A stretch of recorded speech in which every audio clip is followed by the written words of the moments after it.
anyone can be a target. I'm college educated, I'm smart, and I remember coming out of this like, how the did I get here? Victims across the country I spent 2 years being homeless because of this. have unwittingly helped online scammers set a new record, bilking Americans out of $10.3 billion in 2022.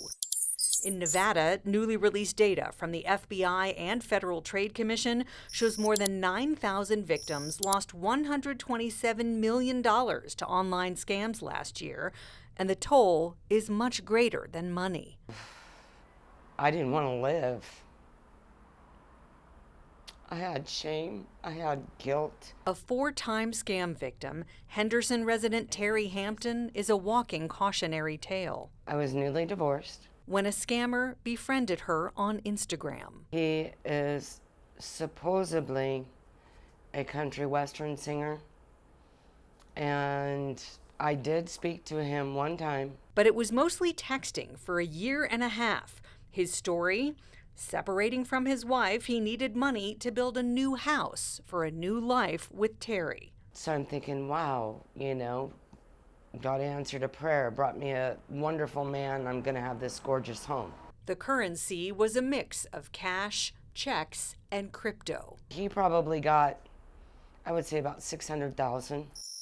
Orlando, Florida resident Rebecca D'Antonio went through something similar with a romance scammer who imploded her world. My marriage ended, and I did that whole swearing off men thing for about 2 years. A friend convinced her to try online dating. She soon met Matthew from Australia, and they began communicating through Facebook Messenger, email, text, and over the phone. They spend time building a rapport, building trust.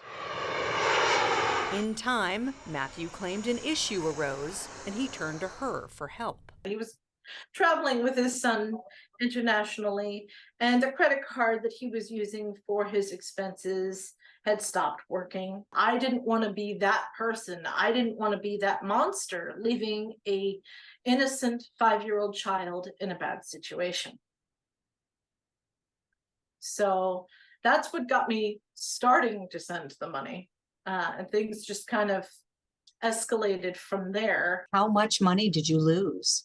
About $100,000. And I ended up having to file for bankruptcy. By the end, Discover Card was suing me. I was being evicted from my apartment.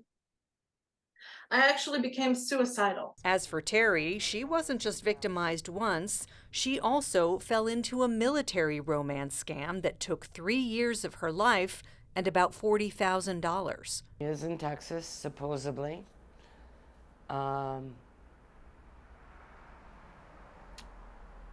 Begging me to bring him home. He loves me. I mean the world to him. It was the same type of scenario perpetrated by Chris Maxwell, a reformed Nigerian scammer who shared his story with 13 Investigates. I was involved in military romance scam. Using a stolen military photo and fake profile, he targeted women primarily on Facebook. Women that are divorced, that are single, lonely, and they need someone to love and care for them. Making them believe they were in a real relationship with a deployed military man, he eventually said he could come home if they helped him pay for a military leave form. Usually, I tell them my leave form is around $15,000 to $20,000, and most of them pay $5,000.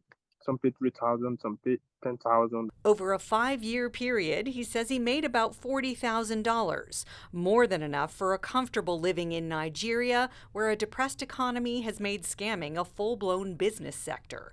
So why did he stop?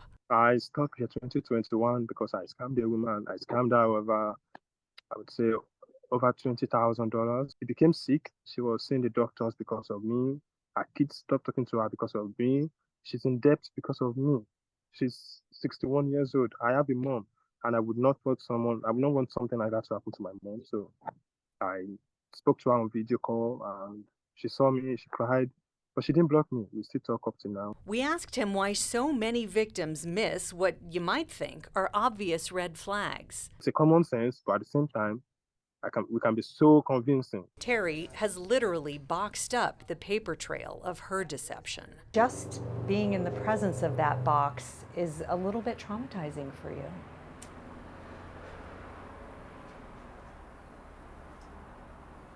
Yeah. What does it represent? How naive I was. How desperate.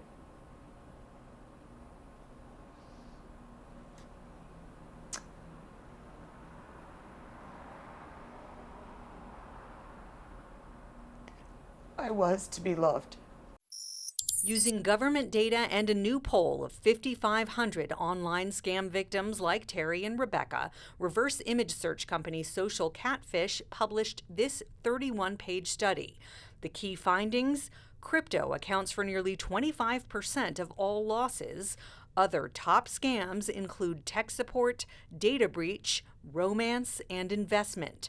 Since most victims send money to foreign fraudsters, U.S. law enforcement has no jurisdiction, and the overwhelming majority of money does not get recovered. I have gotten money back, but it's a drop in the bucket compared to what I lost, and it was not from the scammers.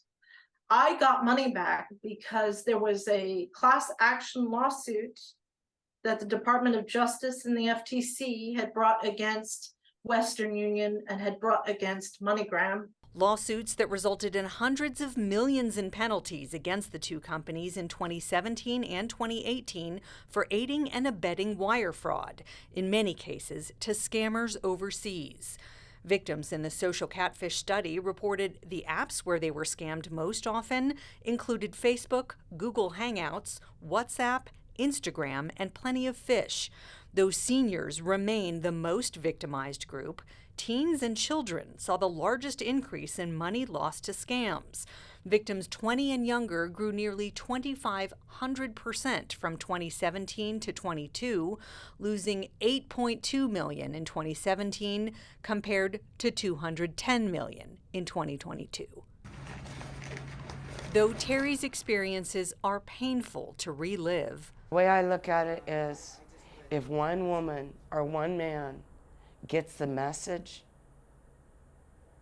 and it doesn't ruin their life and they don't have to start all over again, glory to God. I don't want anybody to have to go through what I went through. so how can you avoid falling victim? When you're talking to someone on social media and you ask them for a video call, if they refuse to show you a video call, it's a scam. If they're asking you for their personal information, it's a scam. If they're asking you for money, it's a scam. That's all. Very simple. The study underscores that with these 5 tips. Never give money or personal information to anyone you haven't met in person. Confirm their identity through a reverse image search to ensure they are who they say they are. Do not invest without consulting a trusted financial advisor and doing thorough research. Red flags include poor grammar, refusing to video chat, and seeking payment in gift cards or crypto. Be skeptical of all things crypto. Experts warn that scams will continue to evolve and become more sophisticated and convincing with artificial intelligence and the ability to fake video and voice calls. If you're a victim, it's important to take immediate action to minimize the impact and report the incident to the appropriate authorities. We've posted links for that with this story at ktnv.com.